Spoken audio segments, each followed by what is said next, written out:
Hi friends, it's Dana here. Today I'm reading a book too that was recommended to me by little Andrew.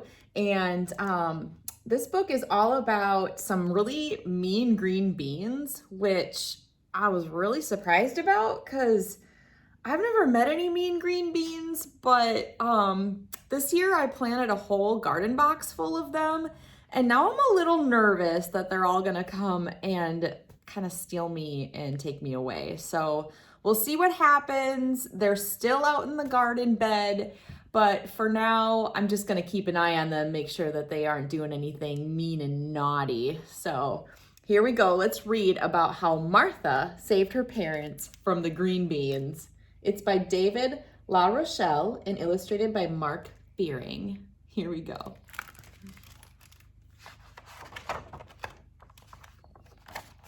Every Tuesday evening, Martha's family had green beans for dinner.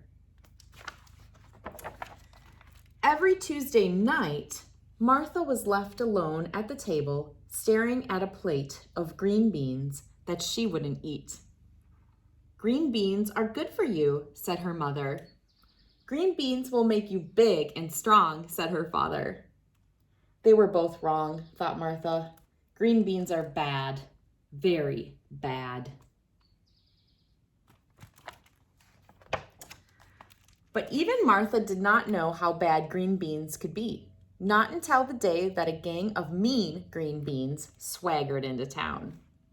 These beans had black, beady eyes and long, curly mustaches.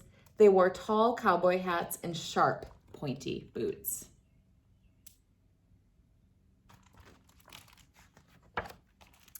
They chased old ladies up and down the street. They threw rotten tomatoes at the teachers. They stormed into restaurants and tossed the cooks into garbage cans. Anyone who had ever said, "Eat your green beans," was in big, big trouble. Martha's parents were reading in the den when the beans barged into the house.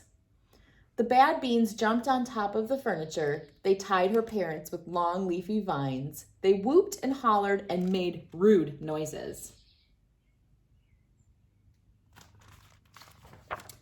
Martha was in the kitchen staring at a plate of cold beans. When she heard the ruckus, she ran into the den. It was empty. The front door was open and a note was tacked to the wall. "We have taken your parents. The beans." No more parents meant no more nagging to clean up her room. No more parents meant no more going to bed when she wasn't sleepy. And no more parents meant no more green beans for dinner, ever. "Hooray!" shouted Martha. She threw her plate of cold green beans right out the window. Then she grabbed a box of cookies and settled on the couch to watch her favorite movies long past her bedtime.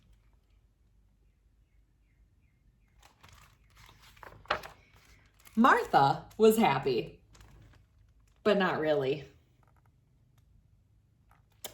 She missed her parents and wanted them back. By morning, she knew what she had to do.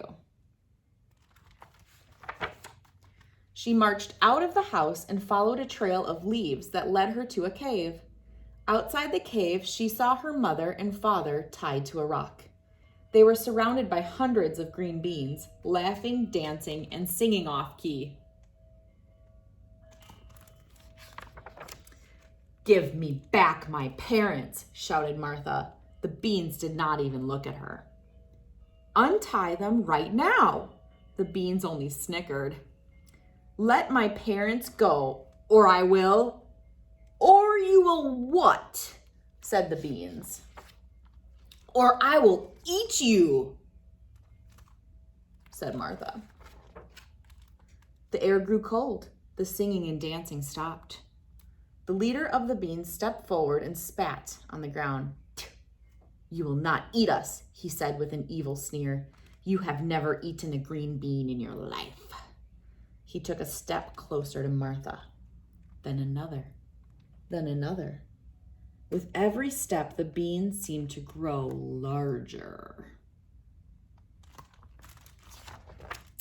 He climbed onto a rock and looked Martha in the eyes. You are too much of a coward to eat a green bean. Martha's legs felt like melting butter. She wanted to run home and hide beneath her bed. But she pinched her nose, opened her mouth, and swallowed that bean in one big gulp. The other beans gasped. Martha ate those beans too. When she untied her parents, they hugged her and kissed her and told her that she was very brave.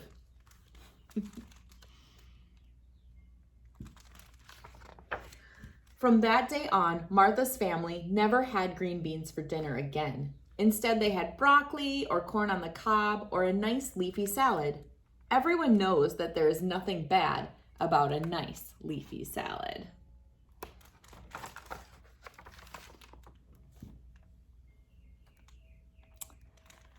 Oh boy, sounds like I might have danger from more than just the green beans in my garden.